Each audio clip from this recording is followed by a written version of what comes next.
अस्सलाम वालेकुम, मैं हूँ शाहजेब खानजादा। हुकूमत और पीटीआई के दरमियान बाज़ाब्ता मुज़ाकरात का आगाज़ होते ही पीटीआई मज़बूत पेशरफ्त की उम्मीद का इज़हार कर रही थी। इब्तिदाई 2 मीटिंग्स में मामलात खुश असलूबी से आगे बढ़ रहे थे, मगर रवा हफ्ते मुज़ाकरात की तीसरी नशिस्त से पहले पिछले 2-3 दिन से मुज़ाकराती अमल पर सवालात उठना शुरू हो गए हैं। खुद मुज़ाकराती कमेटियों के अरकान खदशात का इज़हार कर रहे हैं, मीडिया पर बयानात दे रहे हैं, जिससे एतमाद में फुकदान वाज़ेह हो रहा है। यहाँ तक कि 2 जनवरी को मुज़ाकराती कमेटियों की मीटिंग इस नुक्ते पर ख़त्म हुई थी कि जल्द ही पीटीआई की मुज़ाकराती कमेटी की इमरान खान से मुलाकात करवाई जाएगी और फिर मुज़ाकरात की तीसरी नशिस्त होगी। मगर आज 4 दिन गुजरने के बाद भी पीटीआई की मुज़ाकराती कमेटी की इमरान खान से मुलाकात नहीं हुई है और अब मुलाकात के लिए तहरीक इंसाफ ने बाज़ाब्ता दरख्वास्त दे दी है। और आज इमरान खान ने बहुत सख्त बातें की हैं जब उन्होंने मीडिया से बात की। इसके अलावा उनके अकाउंट के जरिए भी पोस्ट की गई है। आम बात यह भी है कि इस पूरी सूरत हाल में आज एक और पेशरफ सामने आई है जिसे मुज़ाकरात से जोड़ा जा रहा है। इमरान खान और बुशरा बीबी के खिलाफ 190 मिलियन पाउंड केस का फैसला सुनाया जाना था, मगर आज एक दफ़ा फिर फैसले की तारीख आगे बढ़ा दी गई है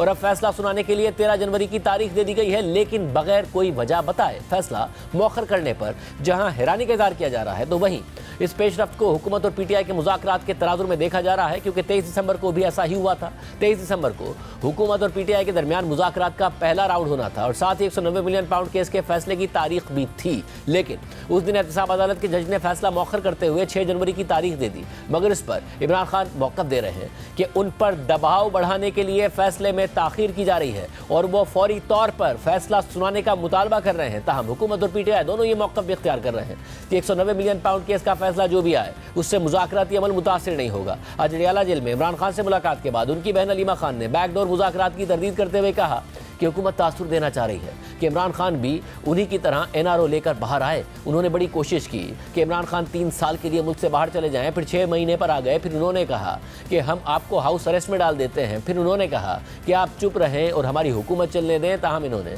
ये भी कहा कि ऐसी कोई ऑफर बराह रास्त नहीं आई। जो इस वक्त हुकूमत बैठी है वो ये चाह रही हैं कि इमरान खान के ऊपर तासुर दिया जाए कि वो भी उन्हीं की तरह चाह रहे हैं कि एनआरओ लेकर बाहर आएं। इन्होंने सबने बड़ी कोशिश की कि इमरान खान मुल्क छोड़ के चले जाएं। इन्होंने बड़ी कोशिश की कि इमरान खान आहिस्ता आहिस्ता 3 साल के लिए बाहर चले जाएं। फिर इन्होंने कहा आप 2 साल के लिए चले जाएं। फिर 6 महीने पे आ गए। फिर इन्होंने कहा कि आप ऐसे करें हम आपको हाउस अरेस्ट में डाल देते हैं। फिर इन्होंने कहा कि आप अगर चुप रहें हमारी हुकूमत चलने दें। इन्होंने हर किस्म के सेकंड हैंड, मतलब डायरेक्टली तो नहीं कहा, हमें भी किसी ने डायरेक्टली नहीं कहा, लेकिन हम इस किस्म के पैगाम हमें भी आए हैं, इमरान खान को भी आए हैं। इमरान खान को 23 दिसंबर को सजा सुनाई जानी थी अलकादर केस में। 22 दिसंबर को हमें इत्तला मिलती है कि वो केस की जो सजा सुनानी है वो 6 जनवरी को हो गई है। उन्होंने कहा है कि आपकी गलत फहमी है कि अगर आप डिले कर रहे हैं ये सोच के कि मेरी गर्दन पे आप तलवार लटका रहे हैं, बिल्कुल ऐसी बात नहीं है, आप सजा सुनाएं। अलीमा खान दावा कर रही हैं कि इमरान खान को मुल्क से बाहर जाने की ऑफर हो रही थी, लेकिन पीटीआई के सीनियर रहनुमा और मुज़ाकराती कमेटी के रुकन असद कैसर से जब इसी बारे में सवाल हुआ तो उन्होंने मुकम्मल लाइल्मी का इज़हार कर दिया। अलीमा खान साहब ने कहा इमरान खान साहब को पहले 3 साल बाहर जाने की ऑफर हुई, फिर 2 साल हुई, फिर मैंने ख्याल उन्होंने 6 महीने भी कहा। ये बात दुरुस्त है? मेरे नॉलेज में कोई नहीं, मुझे पता नहीं है। अलीमा खान को अगर कोई इंफॉर्मेशन हो तो, क्योंकि मुझे इंफॉर्मेशन मेरे पास नहीं है तो मैं इसको कंफर्म। सारे के सारे सूरत हाल में आज इमरान खान साहब ने काफ़ी सख्त बातें की हैं, बराह रास्त तनकीद की अस्करी क़यादत पर। उनसे मिले फैसल चौधरी साहब, वकील तहरीक इंसाफ, हमारे साथ मौजूद हैं। उसके बाद राना सनाउल्लाह साहब से भी मौक़िफ़ लेंगे। फैसल चौधरी साहब बहुत शुक्रिया मुझे ज्वाइन करने के लिए। मुज़ाकरात आगे बढ़ रहे हैं, मगर और ज़ाहिर है दोनों तरफ की जो मुज़ाकराती कमेटियाँ हैं उनका भी रिस्पॉन्स पॉजिटिव है एक दूसरे के बारे में कि अच्छे माहौल में हो रहा है। मगर आज इमरान खान साहब ने जो बात की पहले सहाफ़ियों से, उसके बाद उनके अकाउंट से जो ट्वीट भी किया गया, जो पोस्ट भी किया गया, उसमें उन्होंने बड़ी सख्त तनकीद की है अस्करी क़यादत पर भी। जनरल याह्या खान से मवाजना किया है उसके बाद के वाक़यात से। क्या वजह है कि वो गुस्सा है, उन्हें कोई तवक्को नहीं है? क्या वो गुस्से में थे आज? शाह साहब देखिए, ये बड़ी अमूमी तौर पे बात की जाती है कि खान साहब की ज़बान सख्त है, खान साहब बड़े सख्त बात करते हैं, लेकिन जो उन मारूज़ी हालात को भी तो जहन में रखिए जिसमें वो उनके साथ जो सलूक किया गया है, उनकी पार्टी के साथ जो सलूक किया गया है, उनके इलेक्शंस छीने गए हैं, उनके लोगों को जो है वो गोलियां मार के शहीद किया गया है, उनकी ज़ौजा को जो है वो जाली मुकदमात में अंदर रखा गया है, उनको अपने 500 से 550 से ज़्यादा दिन हो गए उनको अंदर रखा गया है। ये सारी चीज़ें जो हैं इस चीज़ को मलहूज़ रखना चाहिए। अगर बात करते हैं हम सिर्फ एक कोई शख्स बात तो नहीं बैठे हुए, तहरीक इंसाफ ने मुश्किल वक्त गुजर रहा है, मगर जो आपके पार्टी के रहनुमा हैं जो मुज़ाकरात में शामिल हैं उन्होंने भी मुश्किल वक्त गुजारा, वही पॉजिटिविटी की बात कर रहे हैं और इमरान खान साहब की मर्जी से ये मुज़ाकरात हो रहे हैं, इमरान खान साहब की बाकायदा मर्जी से, और उन्होंने 31 जनवरी की डेडलाइन दी। इसलिए मैं जानना चाह रहा हूँ क्या उन्हें कोई उम्मीद नहीं है जिसकी वजह से आज इतना सख्त लहजा था और इतनी सख्त ट्वीट सामने आई, उन्होंने बातें की हैं साथियों से? देखिए, मेरे ख्याल में उन्होंने कोई सख्त बातें नहीं की हैं, और ये बातें जो हैं ये पहले भी होती हैं, रिपोर्ट नहीं होती हैं। उनका एक मुआवजना तारीख के साथ करना जो है मौजूदा हालात का कोई ऐसी बात नहीं है, या तो हालात ऐसे हों कि इनका तारीख में मुआवजना ना किया जा सके फिर तो बात की जा सकती है, लेकिन ये कहा जाए कि मुज़ाकरात तो हो रहे हैं लेकिन इसके साथ साथ जो है आप उन बातों का जिक्र ना कीजिए जो हमारे साथ बीती हैं, हमारी पार्टी के साथ बीती हैं, हमारे कारकुनान के साथ, रहनुमाओं के साथ, पार्लियामेंटेरियंस उनके घर वालों के साथ हैं, उनके घर, तो ये बात मुमकिन नहीं है। ये बात होगी और ये बात सुननी पड़ेगी और सुन के ही फ़ैसला करना पड़ेगा। ये इस तरह से नहीं हो सकता कि जो है वो अचानक जो है ये कहा जाए कि ये बातें करने से मामला जो है वो मगर क्या इमरान खान साहब को उम्मीद है कि होनी चाहिए, लेकिन जो असल बात है, मगर क्या उन्हें उम्मीद है कि मुज़ाकरात का कोई मस्बत नतीजा निकलेगा, या उन्हें बिल्कुल उम्मीद नहीं है? वो सिर्फ हुकूमत के साथ, क्योंकि हुकूमत बार बार कह रही थी तो इसलिए मुज़ाकरात कर रहे हैं, उन्हें उम्मीद कोई नहीं है? देखिए सर, हमने तो खान साहब ने एक ओपनिंग दी है हुकूमत को, दो जो डूबल मुतालबात हैं वो अब संजीदगी जो है हुकूमत ने दिखानी है। आप देखिए ना, उनके 5 दिन हो गए हैं, आपने उनकी कमेटी को एक्सेस नहीं दी, और नून लीग की तरफ से भी कुछ लोगों ने, सनाउल्लाह साहब ने, स्पीकर साहब ने, मैंने सुना है कि उन्होंने कोशिश की है, लेकिन फिर कौन है जो उन्हीं की हुकूमत के नीचे जो जेल है उसमें एक्सेस नहीं ग्रांट कर रहे? वो जो सहूलत जो नवाज शरीफ को है, जो जरदारी साहब को है, शहबाज शरीफ साहब को है, या बाकी जो लीडरान हैं, वो अपने मेंबरान के साथ तो मुलाकात भी करते हैं, उनकी गाइडेंस भी लेते हैं, उनकी रहनुमाई भी करते हैं। तो क्या ये हुकूमत का काम नहीं है कि यही आसाइश है, यही जो फैसिलिटी है ये इमरान खान साहब को भी प्रोवाइड की जाए? क्योंकि इमरान खान साहब आज़ाद तो नहीं है, वो अंडर ट्रायल प्रिजनर हैं अडयाला में इस वक्त, वो मुक़य्यद है झूठे केसेस में। तो ये मामलात भी तो हुकूमत को देखने हैं कि आप उनकी जो कमेटी है उसकी एक्सेस क्यों नहीं ग्रांट कर रहे? अच्छा, ये ज़ाहिर है पिछला जो मुज़ाकरात का राउंड हुआ उसमें तय हुआ था, और हम हुकूमत के सामने ये सवाल रखते हैं कि क्यों नहीं हो सका, मगर क्या अब उम्मीद की जा रही है कि कल मुलाकात हो जाएगी, या अभी भी उम्मीद नहीं है? देखिए, मैंने आज एक एप्लीकेशन दी है, इमरान खान साहब की हिदायत पे दी है। कल हमारा वकला का मीटिंग होती है, हमने उसको पोस्टपोन किया है, और हमने ये रिक्वेस्ट की है जेल अथॉरिटीज़ के साथ कि हमारी जो मुज़ाकराती कमेटी है उसको एक्सेस दी जाए, क्योंकि ये मुज़ाकरात पाकिस्तान के लिए हो रहे हैं, पाकिस्तान के बेहतर मुस्तकबिल के लिए हो रहे हैं। कुछ लोग, मुझे ऐसा महसूस होता है कि वो इन मुज़ाकरात को सबोटाज करना चाहते हैं, और हमारी पूरी कोशिश है कि उनकी ये एफर्ट को नाकाम बनाएं, ताकि ये मुल्क में और जमहूरियत के लिए और रूल ऑफ लॉ के लिए, आज़ाद मीडिया के लिए इन मुज़ाकरात का कामयाब होना ज़रूरी है। हम संजीदगी से इन मुज़ाकरात को आगे बढ़ाना चाहते हैं। अब हुकूमत के बॉल जो है हुकूमत के कोर्ट में है, हुकूमत ही इख्तियार रखती है इन सब मामलात को फैसिलिटेट करने में। तो हम देख रहे हैं कि हुकूमत इसमें कितनी संजीदगी का मुजाहरा करेगी। और ये कल पता चल जाएगा। आप कह रहे हैं कि वकला की जो अपनी मीटिंग थी उसकी जगह ये प्रपोज किया गया कि जी आप इन्हें मिलने दें, और एक तवील मुलाकात जो कि मुज़ाकराती कमेटी कह रही थी उसको करने दिया जाएगा। जी बिल्कुल, हमने यही रिक्वेस्ट की है कि देखिए, मुज़ाकराती जो कमेटी है उसकी एक्सेस जो है वो ग्रांट की जाए, ताकि वो अपने लोगों से वो इमरान खान साहब को ब्रीफ कर सकें, इमरान खान साहब उनको रहनुमाई कर सकें। ये एक बुनियादी तौर पे बड़ा फेयर तकाजा है हमारा। कोई हम ऐसी बात तो कर नहीं रहे हैं जिसकी कोई आइन में या गुंजाइश नहीं हो। मुलाकातें जेल मैनुअल के तहत होती हैं, करवा दी जाएँ, और स्पेशल सर्कमस्टांसेस में स्पेशल मैयर्स भी ले जाते हैं। प्रेसिंग मैटर्स हैं, इनको जितनी जल्दी करा के तो फिर दोबारा मुज़ाकरात के टेबल पे बैठा जाए, और फिर जो तहरीरी मुतालबात हैं या जो भी मामलात हैं वो हो सकते हैं, लेकिन हुकूमत की तरफ से एक एक्सेस तो ग्रांट की जाए। बहुत शुक्रिया। हमारे साथ राना सनाउल्लाह साहब मौजूद हैं, जिनके हवाले से अभी दावा किया गया कि उन्होंने भी कोशिश की मगर उसके बावजूद मुलाकात नहीं हो सकी। राना साहब बहुत शुक्रिया मुझे ज्वाइन करने के लिए। राना साहब आज भी मुलाकात नहीं हो सकी तहरीक इंसाफ की जो कमेटी है उसकी। कल अब ज़ाहिर वकला कह रहे हैं कि ज़्यादा लंबा टाइम उन्हें दिया जाए वकला की जगह और मुलाकात हो। ये भी कहा जा रहा है तहरीक इंसाफ की तरफ से, चौधरी साहब ने हमारे प्रोग्राम में कहा कि आप समेत कुछ रहनुमाओं ने कोशिश की कि मुलाकात हो जाए मगर कुछ लोग हैं जो सबोटाज करने की कोशिश कर रहे हैं इन मुज़ाकरात को। क्या दुरुस्त है? नहीं, मुलाकात में रुकावट जो है वो मेरा नहीं ख्याल कि कोई अगर डाल सकता है तो वही डाल सकता है ना जिसकी कोई दस्तरस है। हर आदमी तो रुकावट नहीं डाल सकता। तो मेरा नहीं ख्याल कि कोई ऐसी चीज़ है। बाज़ औक़ात चीज़ें जो हैं वो थोड़ा डिले हो जाती हैं।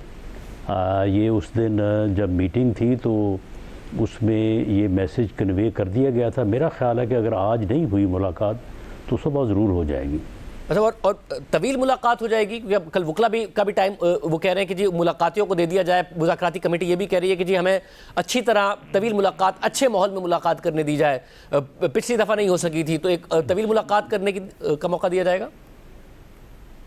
जी, मुज़ाकराती कमेटी के जो मोअज़्ज़ज़ मेंबरान उस दिन मौजूद थे उन्होंने पहली मुलाकात से मुतल्लक, क्योंकि हमने उनसे सवाल किया कि जी जब एक मुलाकात हो गई है तो अगर आपने इजाज़त ले लिया तो फिर बात को आगे चलाएं, तो उन्होंने कहा कि वहाँ पे कुछ माहौल की उन्होंने बात की कि जी वो ऐसा नहीं था, तो इसलिए हमें उन्होंने कुछ चीज़ें बताई कि हमें इस तरह से जो है वो टाइम और मुलाकात जो है वो होनी चाहिए ताकि हम वहाँ पे जो है वो without any apprehension of recording या कोई अदरवाइज़ वाच की, तो उस हिसाब से जो है वो हमारी मुलाकात अरेंज की जाए ताकि हम उसके मुताबिक जो है वो मुलाकात करके मशवरा कर सकें। मेरा ख्याल है कि जरा जो आज का दिन डिले हुई है ना, क्योंकि सैटरडे संडे तो ऑफ था, आज जो डिले हुई है शायद उसमें यही चीज़ होगी कि उस मुलाकात के कोई अरेंजमेंट्स इस तरह से किए जाएँ कि इनको फिर मुज़ाकराती कमेटी को दोबारा जो है ना वो कोई गिला ना हो।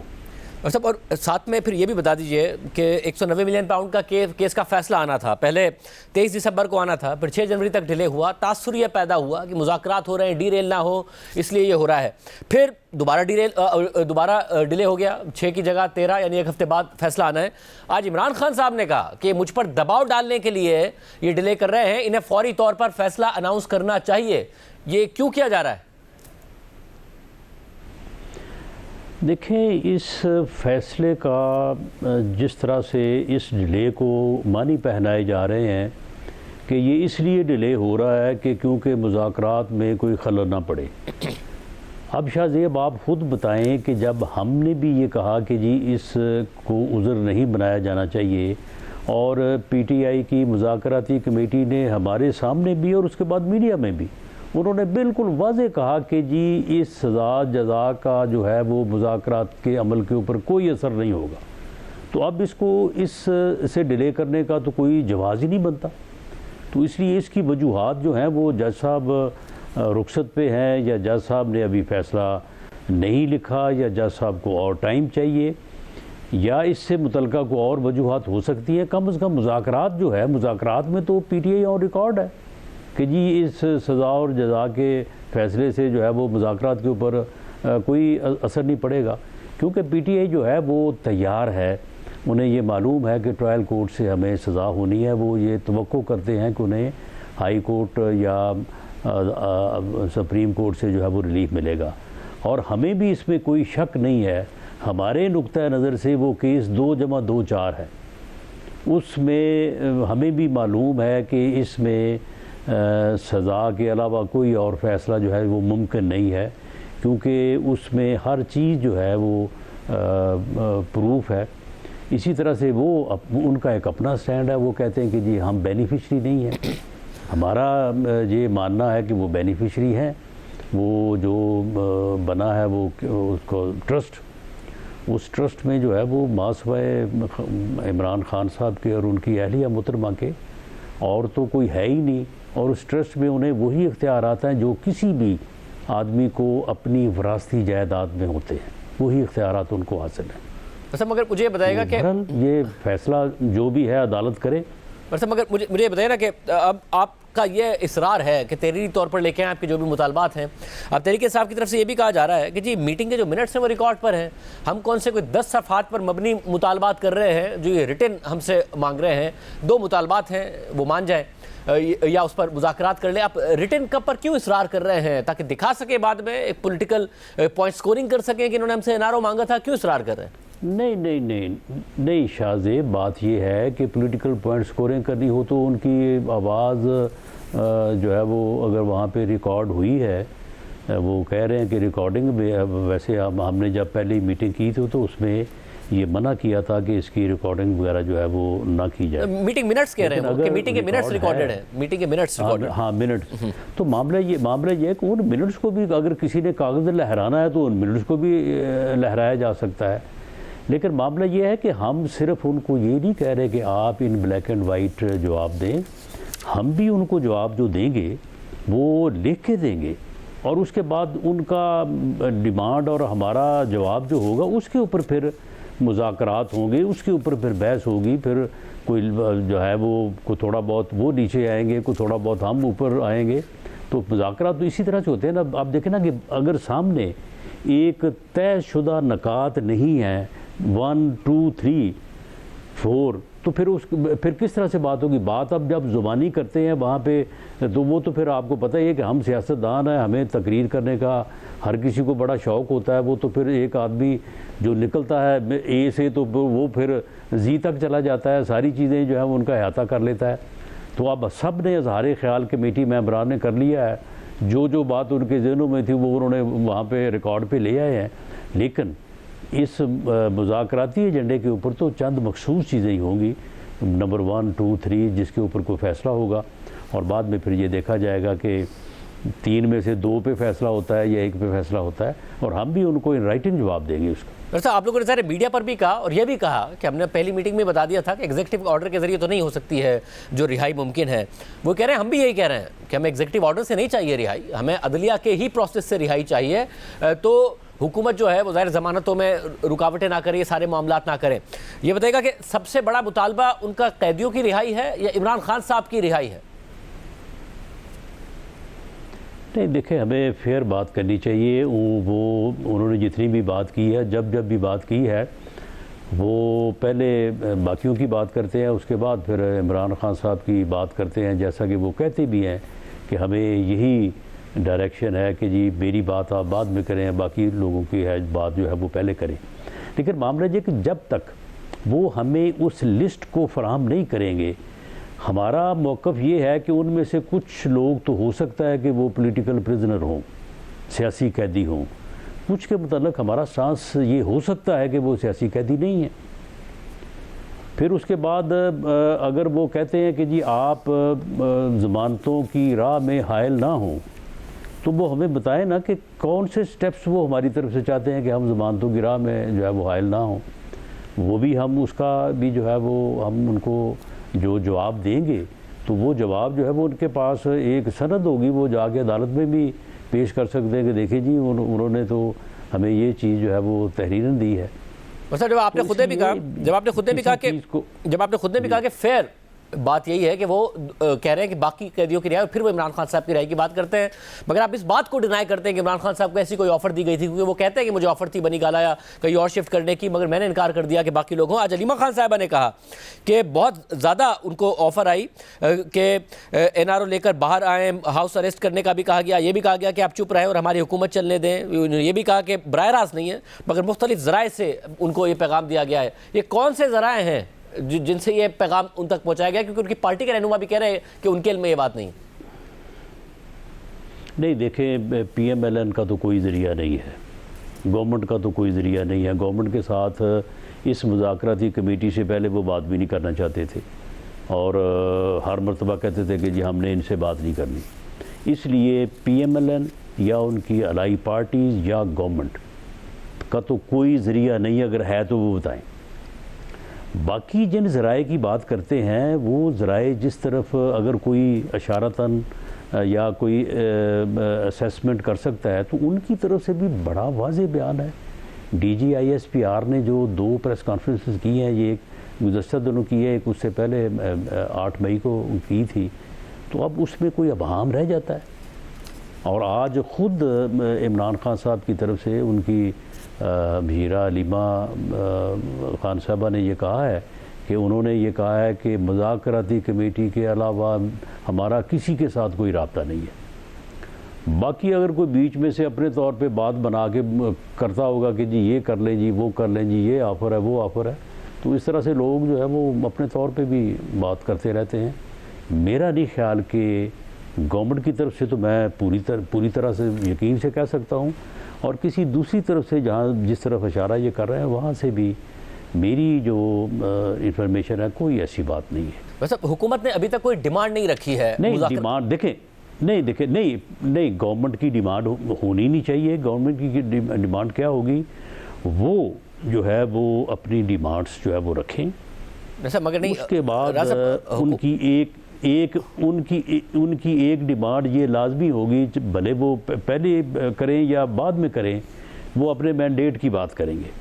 अगर मैंडेट के ऊपर ये फ़ैसला हो जाता है कि जो एक लीगल और कॉन्स्टिट्यूशनल प्रोसेस है उस प्रोसेस को जो है वो इंडिपेंडेंटली काम करने दिया जाए, तो फिर उसका एक मंतकी तकाजा ये होगा कि गवर्नमेंट को भी जो है वो पूरी जो है वो कॉन्फिडेंस से काम करने दिया जाए।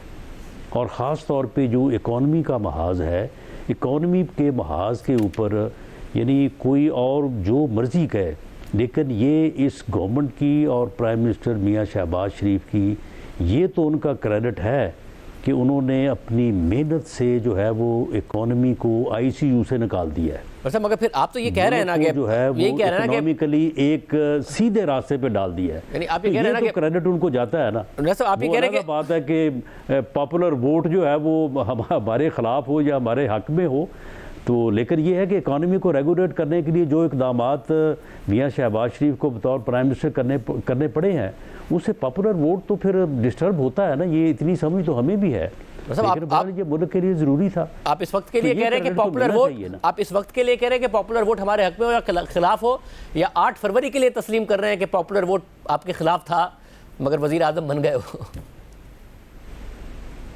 नहीं, पॉपुलर देखें, बात ये है कि वो तो फिर इलेक्शन था ना। अब अगर इलेक्शन के रिज़ल्ट के ऊपर एतराज़ करती है PTI, तो PTI को नहीं पता कि 18 के इलेक्शन पे हमारा भी एतराज़ था। पाकिस्तान में जिस तरह के इलेक्शन होते आ रहे हैं उसी तरह का इलेक्शन 8 फरवरी को भी था। अगर उससे पहले बहुत अच्छे हुए हैं, अगर 2018 में इलेक्शन जो है वो बहुत फेयर था, फ्री था, तो फिर ये भी फेयर एंड फ्री ही था। और अगर उस वक्त कोई मामला था तो मैं ये नहीं कह सकता कि इस वक्त नहीं होगा। लेकिन जब हमें ये कहा गया 18 के बाद, हमारे ऊपर मुकदमात भी बनाए गए एहतजाज करने पे, और कहा गया कि आप पार्लिमानी कमीशन बनाते हैं, पार्लिमानी कमीशन में बैठे और बैठ के जनाब इन चीज़ों को हल कर दें, तो अब क्यों नहीं पार्लिमानी कमीशन बन सकता जी? मतलब अब ये मामला जो है ये आप फिर कंसीड कर रहे हैं कि अगर 2018 का ठीक था तो ये भी ठीक था, 2018 का ठीक नहीं था तो ये भी ठीक नहीं था, फिर क्योंकि आपका तो यही मुकदमा है ना कि 2018 का ठीक नहीं था, तो आप कंसीड कर रहे हैं ना कि ये भी ठीक नहीं था। नहीं, बात सुन ले ना। बात ये है ना कि ये फिर क्यों नहीं कंसीड करते 18 का? मैं तो कहता हूँ कि दोनों जो है, दोनों यानी मामला ये है कि ये तो नहीं ना कि वो जिस तरह से कहते हैं ना कि मीठा मीठा हप हप और कौड़ा जो है वो थू, ऐसे नहीं होना चाहिए। मामला ये है कि हमारे इलेक्शंस का जो मामला है, इसको बैठ के सियासतदानों ने तय करना है ना, फ्री एंड फेयर इलेक्शन कैसे हों, क्यों कर हों।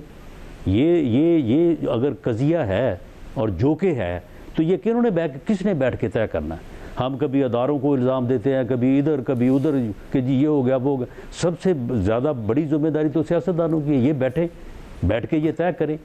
अगर 18 के बाद इमरान खान साहब जो हैं, ये हम सब बैठने के लिए तैयार थे उनके साथ, अगर वो उस वक्त कोई एक ऐसा नज़म बना देते जिसकी बुनियाद के ऊपर जो है वो free and fair election ensure हो जाते, तो ये मामला ख़त्म हो जाता। मगर तो क्योंकि उनके फेवर में था तो लिहाजा हर चीज़ जो है वो हर इतराज़ गलत था। अब क्योंकि अगर वो इतराज़ कर रहे हैं तो फिर हर इतराज़ जो है वो ठीक है। मगर इस तरह से मामला आप जब ये कह रहे हैं कि जब बात आगे बढ़ेगी तो हुकूमत भी चाहेगी कि इस्तेहकाम के साथ चीज़ें चलें। अब इस्तेहकाम के साथ चीज़ें चलें यानी हुकूमत ये कहेगी कि इमरान खान साहब और दीगर बाहर आते हैं और अगर वो रिहा होते हैं तो फिर वो हुकूमत को डिस्टेबलाइज ना करें। ये गारंटी कौन देगा इमरान खान साहब के लिए आपको कि वो धरने ना दे रहे हो, जलसे ना कर रहे हो, बाहर ना निकलें, आपको डिस्टर्ब ना करें? देखिए शाहजेब, ये गारंटी जो है ना ये कौम को देनी चाहिए, लोगों को इस गारंटी को इंश्योर करना चाहिए। बाकी जो है वो अपना तमाम मकातब फ़िक्र जो हैं, अदारे हैं, उन सब को जो है वो इस गारंटी को इंश्योर करना चाहिए। देखिए मामला ये है कि इस वक्त इकॉनमी को जिस मेहनत से, जिस जांफशानी से ICU से निकाल के मियाँ शहबाज शरीफ ने सीधे रास्ते पे डाल दिया है, अगर अगले 2 बजट जो हैं वो अच्छे तरीके से और इसी जो है वो तरह आगे यानी मामलात को ले जा के दे दिए जाए ना, तो हम ये रोज़ कभी डिफ़ॉल्ट, कभी IMF के पाँव पड़े हुए हैं, कभी किसी के पाँव पड़े हुए हैं, तो ये हमें हमेशा मगर राज साहब को पता है कि इमरान खान साहब की ये गारंटी कि वो निजात मिल जाएगी। आपको पता है कि इमरान खान साहब की ये गारंटी कि वो हुकूमत को डिस्टेबलाइज नहीं करेंगे और वैसे भी अपोजिशन का काम है कि वो इन हाउस या out of the house protest कर रही हो, कोई नहीं दे सकता है आपको। तो वो या फिर आपके साथ तो पीपल्स पार्टी की भी अब थोड़ी बहुत नाराज़गी चल रही है, वो ये कोशिश नहीं देखे नहीं शाहजेब, हम प्रोटेस्ट को बिल्कुल नहीं रोकते। प्रोटेस्ट जो है ये बिल्कुल अपोजिशन का करने का हक है, लेकिन मामला ये है कि प्रोटेस्ट के कुछ असूल तय होने चाहिए ना, कि ये रेड लाइन है, इसको कोई क्रॉस नहीं करेगा। अगर ये इस मर्तबा जो ये अब शोर कर रहे हैं कि जी हमें ये कर दिया, हमें वो कर दिया, प्रोपेगेंडा पूरी दुनिया में करके स्टेट को, मुल्क को बदनाम कर रहे हैं, इनके साथ अगर ये हमारे साथ बैठ के एक बात करने के लिए, ये रेड जोन जो है इस तरफ कोई नहीं आएगा, आप इस्लामाबाद हमें आने दें, फ़लाँ जगह पे हम बैठेंगे, हम इतने दिन बैठेंगे, जलसा करेंगे, तकरीर करेंगे, हम इनको हर सहूलत फराहम करते हैं। मगर साहब ये माजी में किसी बात पे आते नहीं है ना। आप तो खुद वजीर दाखिला रह चुके हैं, इस बात पे आपका कंसेंसस आपको पता ही नहीं हो पाएगा। अगर कंसेंसस हो भी गया, दोनों तरफ से दस्तखत हो भी गए, तब भी इमरान खान साहब ये बात नहीं मानेंगे। माजी में भी हो चुका है कि उन्होंने सुप्रीम कोर्ट के फैसले तक को नहीं माना, तो आपको लग रहा है कि वो मान जाएंगे और मामला बढ़ेंगे और आप लोग बड़ा हंसी खुशी वो हुकूमत चला रहे होंगे? नहीं, फिर अगर इन्होंने माजी में सुप्रीम कोर्ट का फैसला नहीं माना था तो फिर हमने डी चौक में भी नहीं आने दिया था। बात ये है कि ये तो फिर इसी तरह से ना, अगर फिर मामलात को इस तरह से बिगाड़ा जाएगा तो फिर नुकसान किसका है? को पाकिस्तान जो है वो को हमारी अकेलों की मलकियत तो नहीं है, सभी का है ना। तो फिर अगर पूरी कौम ये देख रही है कि अगर एक आदमी कोई ज़िद कर रहा है, कोई हठधर्मी कर रहा है और अपनी ज़िद की जो है वो उसकी ज़िद की पादाश में मुल्क का नुकसान हो रहा है, ये इकॉनमी अगर डिफ़ॉल्ट कर जाता मुल्क, तो आप मुझे बताएं कि क्या सिर्फ हमारे ऊपर जो है वो उसकी मुश्किल आनी थी, बाकी 25 करोड़ या 24 करोड़ ने महफूज रहना था? तो ये तो चीज़ें जो हैं ये सभी के लिए हैं ना, तो ये सबको मैं समझता हूँ देखना चाहिए। और अपना वज़न जो है, अगर हम गलत कर रहे हैं, हम ज़िद कर रहे हैं, हम हठधर्मी कर रहे हैं, तो बिल्कुल हमें कहा जाए, और अगर कोई और कर रहा है तो उसे कहा जाना चाहिए। शुक्रिया राना साहब हमारे साथ मौजूद थे। तजिया इस पर मालूम करते हैं। मुनीफ फारूक साहब और अस्मा शराजी साहब हमारे साथ मौजूद। आप दोनों का बहुत शुक्रिया। मुनीफ फारूक साहब, एक अजीब सी सिचुएशन है जिसमें पहले तासुर ये जा रहा था कि मुज़ाकरात को आगे बढ़ाने के लिए इस फैसले को डिले किया जा रहा है। हुकूमत कह रही है हमें पता नहीं है, जज साहब ने को टाइम चाहिए, छुट्टी पर है। इमरान खान साहब कह रहे हैं मुझ पर दबाव डालने के लिए इस फैसले को डिले किया जा रहा है, इस फैसले को अनाउंस फौरी तौर पर किया जाए। ये क्या हो रहा है एग्जैक्टली? शाहजेब साहब, अगर कोई ये कहे कि ये फैसला बस ऐसे ही आगे हो गया है तो वो तो खैर अपने आप के साथ मजाक करने वाली बात है। अब देखिए ये डेट्स कहाँ से आती हैं, पहले ग़ालिबन 26 दिसंबर थी, फिर 6 जनवरी थी, तो ये डेट्स कहाँ से आती हैं? ये डेट्स अदालती अमला देता है, अदालत से जनरेट होती हैं। लेकिन जो इसके पीछे असल बात थी या असल खबर थी, जब पहली दफा ये मौखर किया गया तो वो ये कहा गया कि जी वो तो वैसे ही डेट है। एक्चुअली इस दफा इस चीज को इंश्योर किया जा रहा है कि ये फैसला इसके अंदर कोई कानूनी सुकम प्रोसीजर के हवाले से ना रहे, और जो हुकूमत है या जो रेलेवेंट क्वार्टर्स हैं उनका ख्याल ये है कि ये बड़ा ओपन एंड शट केस है और इसके अंदर इमरान खान साहब को ठीक ठाक सजा होगी और इस बात को इंश्योर किया गया है कि इस दफा कोई ज़ाब्ते की खिलाफ वर्जी ना हो। जैसे इमरान खान साहब की कन्विक्शंस पहले हुई, इलेक्शन से 2 दिन पहले हरिडली किया गया और मजाक बनाया गया निज़ाम इंसाफ का, फिर उसका नतीजा जो सामने आया वो भी सबको पता है। लेकिन देखना यह है कि शाहजेब साहब अगर एक्विटल का केस हो, अगर किसी को सजा ना देनी हो, तो उसके लिए इतनी लंबी चौड़ी रीजनिंग की जरूरत नहीं होती। मेनली बात यह होती है लैक ऑफ एविडेंस एक बहुत बड़ी चीज है जिसके ऊपर फैसले कर लिए जाते हैं। अगर किसी को कन्विक्ट करना हो तो फिर आपको चीजों को एक से दूसरी को, दूसरी से तीसरी को जोड़ना पड़ता है। इसके अंदर जो प्रिंसिपल केस है वो है abuse of power leading towards corruption. अब क्या वो एस्टेब्लिश हो पाया है या नहीं, ये सिर्फ आउटकम से ही पता चलेगा। लेकिन अब जो बताया जा रहा है वो ये कि कोई 15 जनवरी के करीब ये फैसला आ सकता है। 15 जी, और ज़ाहिर तारीख भी सामने आ रही है कि 13 जनवरी को शायद फैसला, आप कह रहे हैं कि 15 जनवरी को ये फैसला आ सकता है। आसमा शराजी साहब, अब एक ये तवक्को की जा रही थी कि शायद जब मुज़ाकरात आगे बढ़ रहे हैं तो इमरान खान साहब का स्टांस कुछ सॉफ्ट हो, सोशल मीडिया पर सॉफ्ट नज़र आए, ताकि कम से कम मुज़ाकरात किसी तरफ बढ़े, क्योंकि इमरान खान साहब की अपनी मर्जी से हो रहे हैं। आज उन्होंने सहाफ़ियों से बात की, फिर उनके अकाउंट से जो ट्वीट किया गया बहुत सख्त है और ज़ाहिर अस्करी क़यादत को डायरेक्ट उनकी तरफ से टारगेट किया गया है। इसका मतलब कि क्या कोई तवक्को नहीं है इमरान खान साहब को, या ये समझा जाए कि कुछ ना कुछ ऐसा हुआ है जिसकी वजह से वो गुस्से में? देखिए शाहजेब, इमरान खान साहब हमेशा एक कदम आगे बढ़ते हैं और फिर 2 कदम पीछे हटते हैं आगे बढ़ने के लिए। जब उनको उनके मतलूबा नताइज नहीं मिलते तो उसके बाद वो दोबारा से पूरी फोर्स के साथ सामने आते हैं, और मेरा ख्याल है कि यही उन्होंने किया भी है। एक तरह से देखा जाए तो पिछले कुछ दिन तक उनके ट्विटर अकाउंट से डायरेक्ट कोई अटैक नहीं हुआ, और ये एक अंडरस्टैंडिंग हो सकती है या एक तरह से एक CBM हो सकता है कि उनकी तरफ से नहीं था। लेकिन अब अगर इस तरह की चीज़ें सामने आई हैं तो इसका मतलब ये है कि इमरान खान साहब एक मरतबा फिर पूरा प्रेशर जो है वो मिलिट्री इस्टेब्लिशमेंट के ऊपर डालना चाह रहे हैं, ताकि उनके मतलूबा नताइज जो हैं वो उनको मिल सकें।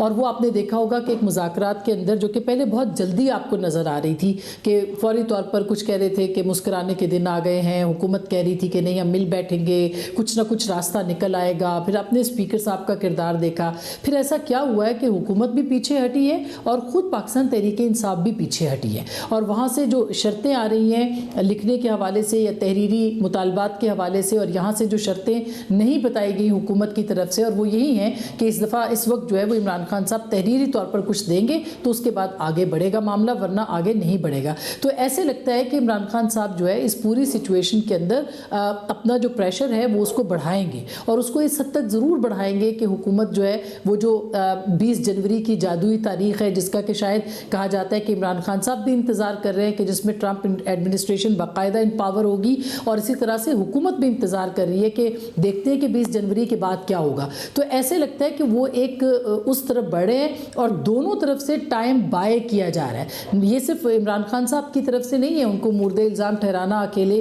कि वो टाइम बाय कर रहे हैं, हुकूमत भी टाइम बाय कर रही है, ताकि पता चल जाए कि किस तरफ ये ऊँट जो है वो बैठेगा या किस करवट बैठेगा। तो इस दौरान में इमरान खान साहब अपने ये जो टूल्स हैं, जो कि उनके पास एक टैक्टिक्स है कि वो एक प्रेशर बिल्डअप करते हैं, और वो अपना एक प्रेस सोशल मीडिया के ज़रिए करते हैं, अपने बयान के ज़रिए से करते हैं, अपनी टीम के ज़रिए से करते हैं, वो ये कंटिन्यू रखेंगे ताकि अगली तारीख तक जो मुज़ाकरात हैं, जो भी मैसेजिंग होनी है वो वाया मीडिया हो जाए। तो मेरा ख्याल है ये उनका लाएअमल है, ये उनकी पॉलिसी है, ये उनकी सोची समझी स्ट्रैटेजी है, जिसका कि वो बहुत मुनासिब तरीके से इस्तेमाल करते रहे हैं और शायद अब भी कर रहे हैं। ये बड़ी अहम बात है मुनीब, क्योंकि ज़ाहिर 20 जनवरी के पर, और ऐसा नहीं कि तरीके से इस बात को कोई छुपा रही हो, उनके जो अपना पूरा सोशल मीडिया है वो तो बाकायदा तौर पर इस पर कैंपेन कर रहा है। जो रिचर्ड गैरन हो या कोई और हो, उनको बाकायदा तौर पर प्रमोट करना, फिर पाकिस्तान के हवाले से ट्वीट करना कि क्या हो रहा है, और उम्मीदें लगाना कि ट्रंप इंतज़ामिया आएगी तो मामला ठीक होंगे, कि अभी हुकूमत को भी इंगेज करके रखा जाए और दूसरी तरफ प्रेशर भी बिल्ड किया जाए। और इमरान खान साहब अपने सोशल मीडिया के जरिए भी और साफियों से गुफ्तगू में भी ये सारी की सारी बातें कर रहे हैं। तो असल में मुज़ाकरात बहाना ही है, असल में नज़रें इमरान खान साहब की और तहरीक इंसाफ की भी ट्रंप इंतज़ामिया पर है। शाहजेब साहब, इमरान खान साहब दरअसल इस वक्त एक ब्लैंक चेक चाहते हैं। वो ये चाहते हैं कि उनको जेल से रिहा किया जाए, लेकिन बगैर किसी पाबंदी के किया जाए। मैं आपको बड़े कैंडिड वर्ड्स में बता देता हूँ, और ये खबर के तौर पर, कि हुकूमत का सबसे बड़ा खदशा ये है ये सबको पता है इमरान खान साहब रिहा भी हो गए तो उससे हुकूमत नहीं गिरेगी। हुकूमत तो तब गिरेगी जब एस्टेब्लिशमेंट गिराना चाहेगी, हुकूमत नहीं गिरेगी। लेकिन हुकूमत को सबसे बड़ा खदशा ये है कि अगर इमरान खान साहब बगैर किसी अंडरस्टैंडिंग के बाहर आते हैं और आकर वो ये जलसे जुलूस रैलीज शुरू कर देते हैं तो उससे धचका लगेगा मईशत को भी। ये जो स्टॉक एक्सचेंज स्काई रॉकेट कर रहा है ये नोज डाइव पे चला जाएगा और बहुत सी चीजें खराब हो सकती है। लिहाजा एक अनसर्टेनिटी की फिजा तो हुकूमत नहीं चाहती।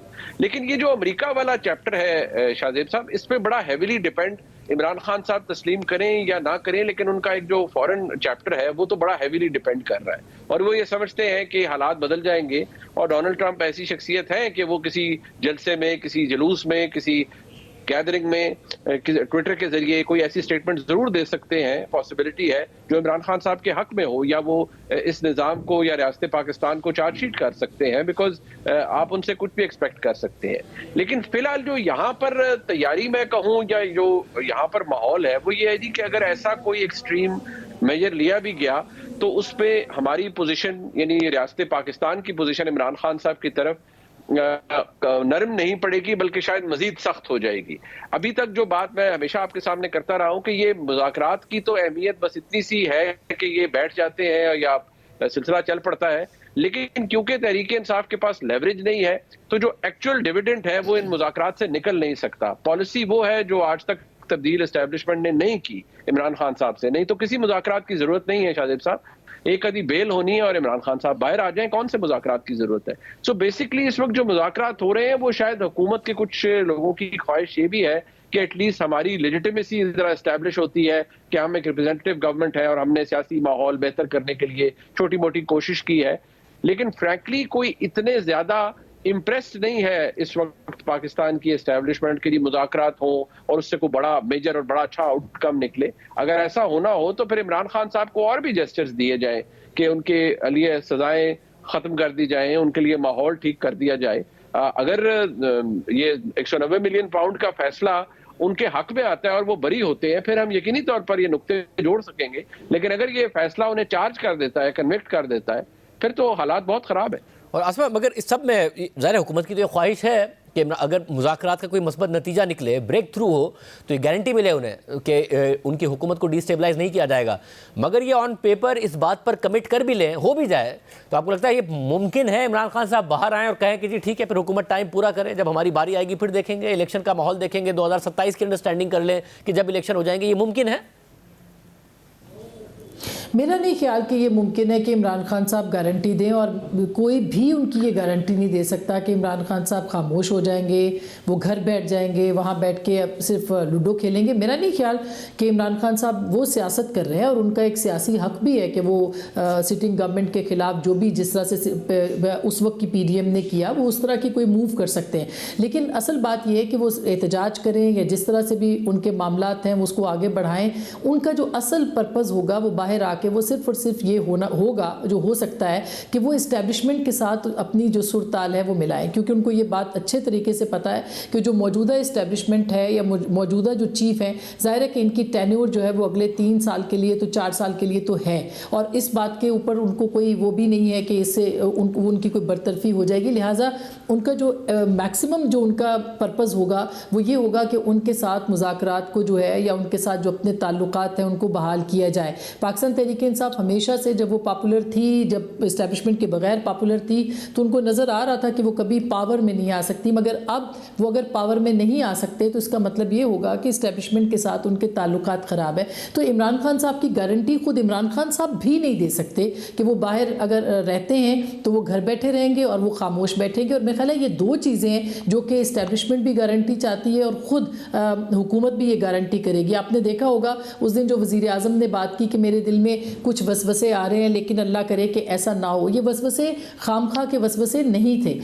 इस वक्त की जो हुकूमत है वो अंडर प्रेशर है और उनको ये लगता है कि किसी भी वक्त जो है वो पांसा पलट सकता है। इसी तरह से उनको इस बात का भी अंदाज़ा हो सकता है या खुद इस्टेब्लिशमेंट या जो पावरफुल कॉरिडोर्स हैं अगर वो कहें कि उनके ऊपर कोई प्रेशर नहीं है, कि ट्रंप इंतज़ामिया के बाद जो है उनके ऊपर कोई प्रेशर नहीं आएगा, तो मेरा ख्याल है कि वो एक ये हो नहीं सकता। उनको लगता है वो अंडर प्रेशर हैं इस वक्त कि इमरान खान खान साहब की जो ट्रंप एडमिनिस्ट्रेशन से उम्मीदें हैं वो बेजा नहीं हैं, और इसी को मद्देनज़र रखते हुए जो है वो मामलात आगे बढ़ेंगे। हाँ, पाकिस्तान की इस्टेब्लिशमेंट और रियासत के पास और हुकूमत के पास भी कुछ कार्ड्स हैं और वो कुछ पत्ते जो हैं वो अपने वक्त आने पर खेल सकते हैं, मगर उससे पहले ये जो गारंटी देना या लेना, ख़ास करके अगर आपने देखा हो कि आज जो कैंपेन चली है, आपने जुल्फी बुखारी साहब का ट्वीट देखा हो और दीगर लोगों का ट्वीट देखा हो, जिस तरह से यूएई की गवर्नमेंट या उनके फरमारवा या उनके जो भी यहाँ पे वो कर रहे हैं ज़ैद बिन नहयान, उनके लिए जो ज़ुबान इस्तेमाल की गई है, जिस तरह से कैंपेन चली है,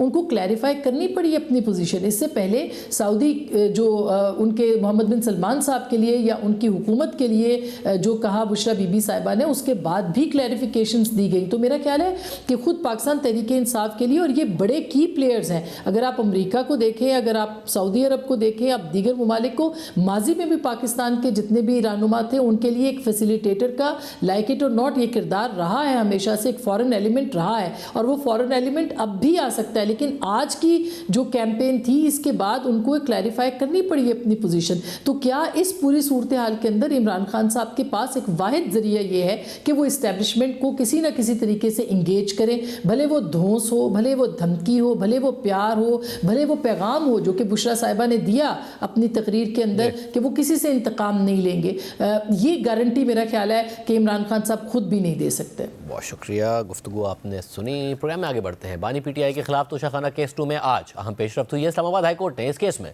इमरान खान की जमानत मंजूर करने का तफसीली फैसला जारी कर दिया है और इस केस को मजीद तहकीक तलब करार दे दिया है। जस्टिस मियां गुल हसन औरंगजेब के तहरीर करदा फैसले के मुताबिक दरख्वास्त गुजार यानी इमरान खान के खिलाफ इल्ज़ाम है कि 7 से 10 मई 2021 को बतौर वजीर आज़म जब वो अपनी अहलिया के साथ सऊदी अरब के दौरे पर गए तो वहाँ उनकी अहलिया को सऊदी वली अहद मोहम्मद बिन सलमान की तरफ से बल्गारी का ज्वेलरी सेट तोहफे में दिया गया था। इस तोहफे की मौसूली की रसीद काबीना डिवीज़न में जमा कराई गई थी, लेकिन ये तोहफा तोशाखाना को नहीं दिया गया, बल्कि उसे इमरान खान और उनकी अहलिया ने अपने पास रख लिया और वज़ीर आज़म ऑफिस के साबिक कंट्रोलर सैयद इनामुल्लाह शाह के जरिए प्राइवेट अप्रेजर शुएब अब्बासी पर दबाव डालकर इस ज्वेलरी सेट की कम कीमत लगवाई गई ताकि इमरान खान और उनकी अहलिया इस कम कीमत का 50% हिस्सा अदा करके इसे अपने पास रख सके। इससे कौमी खजाने को 3,28,51,000 रुपये का नुकसान हुआ। काबीना डिवीजन का 18 दिसंबर 2018 को जारी होने वाला ऑफिस मेमोरेंडम, जिसमें तहाइफ की वसूली और उन्हें तोशाखाना में जमा करवाने का तरीक़ाकार वाज़ेह है, वो इस तोहफे के मिलने के वक्त नाफिजुल अमल था। रिपोर्ट में ज़ाब्ता फौजदारी के सेक्शन 173 की पहली शिक का जिक्र किया गया है जो कहता है कि दरख्वास्त गुजार यानी इमरान खान ना सिर्फ तोहफे की वसूली डिक्लेयर करने के पाबंद थे, बल्कि उन्हें यह तोहफा तोशाखाना में जमा भी करवाना था और ऐसा ना करने पर मुताज़िरात पाकिस्तान के तहत कार्रवाई के मुर्तकिब थे। फैसले के मुताबिक इस हकीकत को मुस्तरद नहीं किया गया कि साबिक वज़ीर आज़म के डिप्टी मिलिट्री सेक्रेटरी ने 18 मई 2021 को तोहफे की वसूली को तोशाखाना या काबीना डिवीजन में डिक्लेयर किया है। ये सेक्शन 173 के तहत रिपोर्ट में वाज़े लिखा है। दरख्वास्त गुजार यानी इमरान खान और उनकी अहलिया के खिलाफ फौजदारी कार्रवाई इसलिए हो रही है क्योंकि वो मुबैना ज्वेलरी सेट कभी तोशाखाना में जमा नहीं कराया गया, लेकिन तोहफा जमा ना करवाना 18 दिसंबर 2018 के ऑफिस मेमोरेंडम के तहत कार्रवाई के ज़मरे में नहीं आता है, बल्कि तोहफे की वसूली को जाहिर ही ना करना इन रूल्स के तहत तादीबी कार्रवाई के ज़मरे में आता है।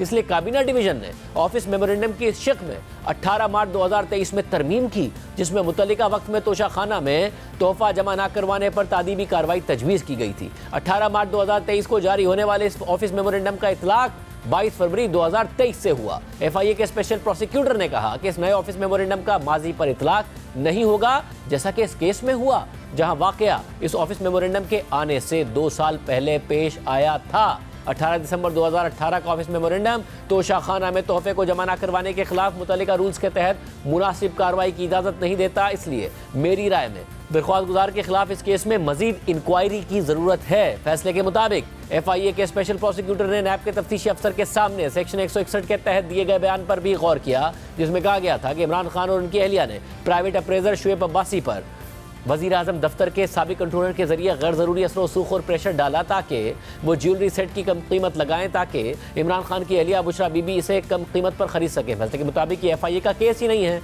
कि इमरान खान या उनकी अहलिया ने प्राइवेट अप्रेजर पर बराह रास्त दबाव डालकर ज्वेलरी सेट की कम कीमत लगवाई। प्राइवेट अप्रेजर के शवाहिद ट्रायल कोर्ट की जानिब से अभी तक रिकॉर्ड नहीं किए गए। जब ऐसा बयान रिकॉर्ड हो जाए तो फिर ये ट्रायल कोर्ट की जिम्मेदारी होगी कि इस बयान का बतौर शवाहिद जायजा ले, क्योंकि प्राइवेट अप्रेजर पहले शरीक मुलजिम थे और फिर उन्हें चेयरमैन नैब की जानिब से सेक्शन 26 के तहत इस्तिस्ना दे दिया गया। लेकिन प्राइवेट अप्रेजर को ज़ाब्ता फौजदारी के सेक्शन 337 के तहत FIA की जानिब से कोई इस्तिस्ना नहीं दिया गया, जबकि बज़ाहिर उनका सेक्शन 164 के तहत बयान रिकॉर्ड किया गया है। मेरी आर्जी राय के मुताबिक दरख्वास्त गुजार यानी इमरान खान के केस को उनकी एहलिया के खिलाफ केस से अलग नहीं देखा जा सकता, जिन्हें यह अदालत पहले ही जमानत बाजस गिरफ्तारी दे चुकी है और ज़ाब्ता फौजदारी का सेक्शन 173 दोनों को एक ही कैटेगरी में रखता है। ज्वेलरी सेट की सुपुर्दगी का केस इमरान खान और उनकी एहलिया दोनों के खिलाफ बना है। अलबत्ता अदायगी की रसीद इमरान खान की एहलिया को जारी की गई, इमरान खान को नहीं। फैसले के मुताबिक दरख्वास्त गुजार यानी इमरान खान 72 बरस के हैं और 13 जुलाई 2024 को उन्हें इस केस में गिरफ्तार किया गया और वो सेंट्रल जेल रावलपिंडी में 4 माह से ज्यादा हिरासत में रहे। तफ्तीशी अफसर ने यह केस FIA को मुंतकिल होने के बाद इमरान खान से सवाल करने की जरूरत तक महसूस नहीं की। इमरान खान के खिलाफ एहतसाब अदालत नंबर 1 के सामने रेफरेंस फाइल किया गया था। इसका मतलब यह होगा कि इस केस में तफ्तीश मुकम्मल हो गई है। इमरान खान के खिलाफ चार्ज अभी तक फ्रेम ही नहीं किया गया, इसलिए ट्रायल जल्द खत्म होता नजर नहीं आ रहा है। इस केस में ज्यादातर शवाहिद दस्तावेजात पर मबनी है जो कि इस्तगासा के पास है, इसलिए इमरान खान की जानिब से ऐसे शवाहिद को टेम्पर करने का सवाल ही नहीं पैदा होता। मेरी आर्जी राय में यह केस मजीद इंक्वायरी तलब है और इस केस में दरख्वास्त गुजार की जमानत बादस गिरफ्तारी की दरख्वास्त मंजूर की जाती है। प्राइमरी ब्रेक शामिल करते हैं। कुर्रम में कबायली और फिरका वाराना खूनरेजी के बाद अमन मुआहदा होने के बावजूद डिप्टी कमिश्नर के काफिले पर हमले ने सूरत हाल दोबारा ख़राब कर दी है। मुतासरा इलाकों तक ज़मीनी रास्तों से रसाई अब भी मुमकिन नहीं हो सकी है, जबकि खैबर पख्तूनख्वा हुकूमत ने ज़िला कुर्रम में दफ़ा 144 लगाकर डिप्टी कमिश्नर पर फायरिंग करने वालों के खिलाफ सख्त कार्रवाई का इंदिया दे दिया है। गुज़िश्ता हफ्ते कुर्रम तनाज़े पर फरीक़ैन के दरमियान अमन मुआहदा तय पाया था, जिसके तहत टल पाड़ा चनार शाहरा को 3 माह बाद 4 जनवरी को खोला जाना था, लेकिन उसी दिन लोअर कुर्रम के इलाके मगन में ज़िला इंतज़ामिया की गाड़ी पर फायरिंग की गई, जिसके नतीजे में डिप्टी कमिश्नर जावेदुल्ला महसूस जख्मी हो गए। फायरिंग से एक FC एहलकार, एक पुलिस एहलकार और 3 राहगीर भी जख्मी हुए। इस वाक़े के बाद गुज़िश्ता रोज़ आला सतह का इजलास हुआ, जिसमें चीफ सेक्रेटरी और IG पुलिस समेत दीगर अफसरान ने शिरकत की और कई अहम फैसले किए गए। इजलास के बाद खैबर पख्तूनख्वा हुकूमत के इलामे में कहा गया कि कुर्रम अमन मुआहदे पर दस्तखत करने वाले मशरान को अमन मुआहदे के निफाज पर जवाबदेह बनाया जाएगा। 4 जनवरी हमले के तमाम मुजरिमों और उनकी हौसला अफजाई करने वालों के खिलाफ दहशतगर्दी के मुकदमे दर्ज होंगे। मुजरिमों की गिरफ्तारी के अलावा उन्हें शेड्यूल 4 में भी शामिल किया जाएगा। मशरान को 4 जनवरी के हमले के मुजरिमों और सहूलतकारों को हवाले करने का कह दिया गया है। अगर उस पर अमल ना हुआ तो मुल्जिमान की गिरफ्तारी के लिए कार्रवाई की जाएगी। टल पाड़ा चनार रोड समेत दीगर शाहराहों पर सख्त इंतजामी इकदाम किए जाएंगे। मुजरिमों को हवाले ना करने तक हर किस्म के मुआवजे और इमदाद को रोक दिया जाएगा। फिरका वाराना इंतशार की पुष्पराही करने वाले सरकारी अफसरान के खिलाफ तादीबी कार्रवाई होगी। अमन अमान की पासदारी ना की गई तो शरपसंदों से आहनी हाथों से निपटा जाएगा और 4 जनवरी के वाक़े में मुलविस अफराद को हुकूमत के हवाले ना किया गया तो सख्त कार्रवाई होगी। अजनास के काफिले को जल्द रवाना किया जाएगा। काफिलों की आमदोरफ्त के दौरान सड़कों पर कर्फ्यू होगा। दफ़ा 144 के दौरान असलहा रखने वालों को दहशतगर्द तस्वुर किया जाएगा। मुजरिमों की हवालगी में अदम ताउन पर क्लियरेंस ऑपरेशन की जरूरत पड़ी तो आबादी को आर्जी तौर पर मुंतकिल किया जाएगा। मुख्तलिफ खवारिज के सरों की कीमत का ऐलान किया जाएगा।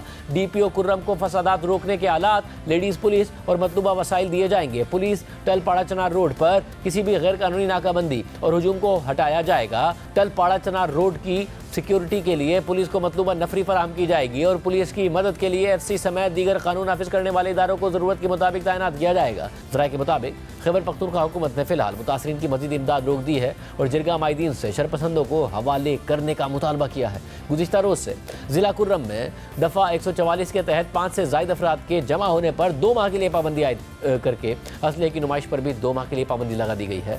डिप्टी कमिश्नर पर हमले के बाद कुर्रम के मुतासरा इलाकों के लिए काफिले की रवानगी मुलतवी कर दी गई थी और आज भी काफिला रवाना नहीं हो सका है और मालबरदार गाड़ियों के ड्राइवर इजाज़त मिलने के मुंतज़िर है। काफिले में शामिल 80 गाड़ियों में सब्जी, फल और दीगर ज़रूरी सामान मौजूद है। मकामी इंतज़ामिया का कहना है कि काफिला गुजरने की सूरत में सुबह 6 से शाम 6 बजे तक रास्ते में कर्फ्यू रहेगा। शहरी गैर ज़रूरी तौर पर सड़क पर आने से गुरेज करें। इसके अलावा लोअर कुर्रम में मदरवी के मकाम पर धरने के बाइस टल पाड़ा चनार रोड बंद है और धरने के मुंतज़मीन का कहना है कि जिरगे ने हुकूमती पैगाम पहुंचाया और रोड खोलने की गुजारिश की है। ताहम एपेक्स कमेटी इजलास के फैसलों पर अमल दरामद के अलावा कुर्रम को असलहे से पाक करने और बग्गन मुतासरीन को मुआवजा मिलने तक धरना जारी रहेगा। इससे पहले पाड़ा चनार प्रेस क्लब के बाहर 2 माह से ज़ायद अरसे तक धरना दिया गया था और आज जिला इंतज़ामिया ने रोड बंद करने और दफ़ा 144 की खिलाफ वर्जी पर 200 से ज़ायद अफराद के खिलाफ मुकदमा दर्ज कर लिया है। दूसरी तरफ DC कुर्रम पर फायरिंग का मुकदमा थाना CDD कुर्रम में दर्ज कर लिया गया है, जिसमें 5 नामालूम अफराद समेत 30 अफराद मुकदमे में नामजद हैं और मुकदमे में दहशतगर्दी समेत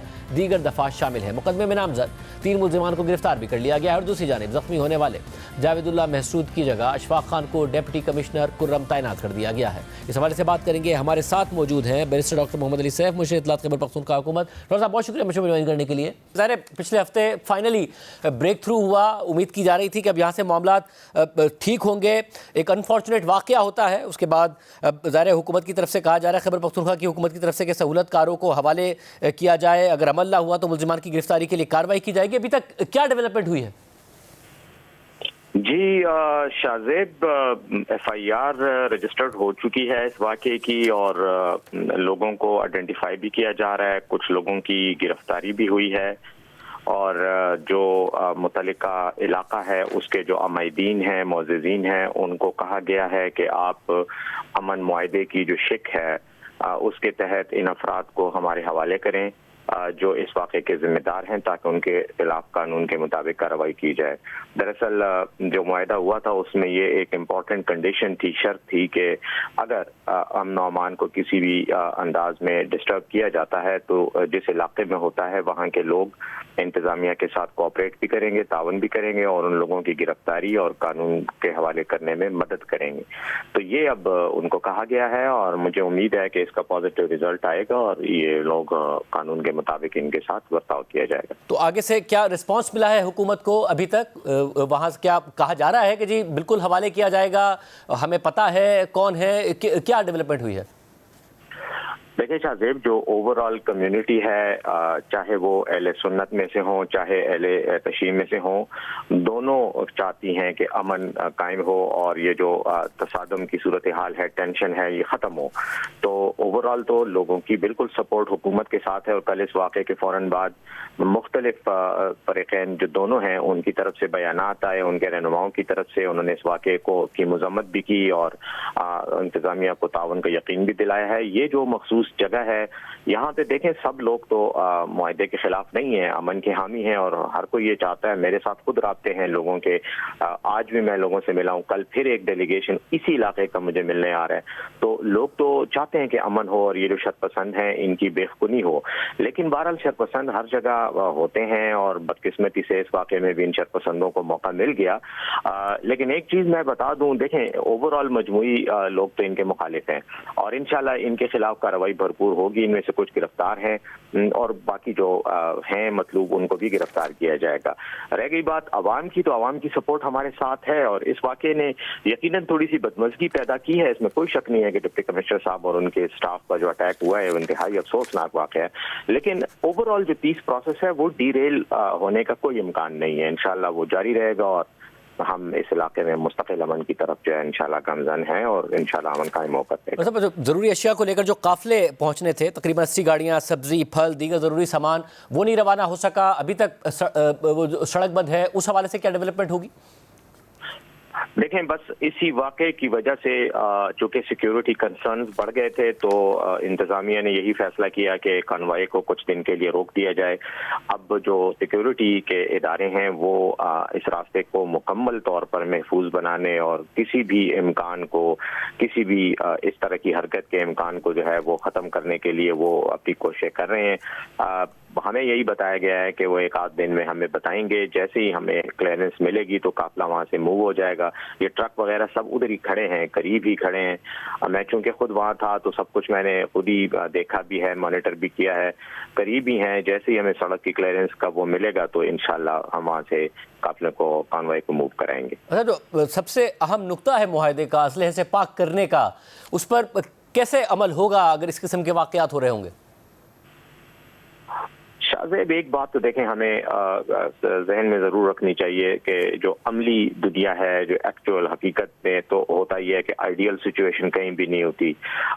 देखें, ये जो कुछ भी हुआ पिछले 2-3 महीने से जहाँ कुरम में जिस तरह के हालात हैं, तो ये हैं तो एक ऐसी मतलब सूरत हाल के जो नहीं होनी चाहिए थी। लेकिन अब जो अमन मुआहदा हुआ है उसमें चूँकि दोनों फ़रीक़ैन के अपने लोगों ने ये मुआहदा किया है और इसकी शराइत पर उन्होंने एग्री किया है, हमने इस बार अपनी तरफ से यानी हुकूमत ने अपनी तरफ से कोई शर्त ऐसा आयद नहीं की, बल्कि इनको कहा गया कि आप अपनी टर्म्स के साथ आएँ, ऐसी टर्म्स लेकर आएँ, ऐसी शराइत लेकर आएँ जिन पर कल आप खुद तैयार हों अमल दरामद करने के और आप उसकी ओनरशिप लें, उसकी जिम्मेदारी ले सकें।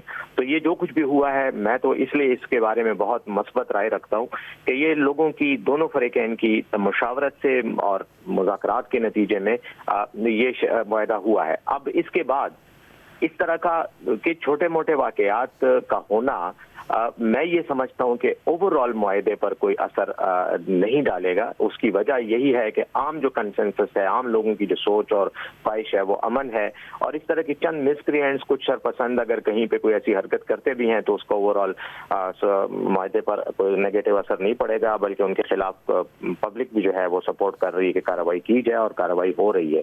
तो मैं यही कहूँगा कि छोटे मोटे वाकयात तो होते रहते हैं और होते रहेंगे, उनको 100% कंट्रोल करना तो मैं नहीं समझता कि किसी भी माशरे में, किसी भी मुल्क और रियासत में पॉसिबल है, लेकिन हम ओवरऑल कंट्रोल हमारे हाथ में है और इंशाल्लाह हम इसको बिल्कुल पाए तकमील तक पहुंचाएंगे और यहाँ पे इंशाल्लाह नॉर्मल जो रूटीन है लाइफ की वो बहाल हो जाएगी। बहुत शुक्रिया सैफ साहब की गुफ्तगू आपने सुनी। आज के प्रोग्राम में इतना ही। अल्लाह हाफ़िज़।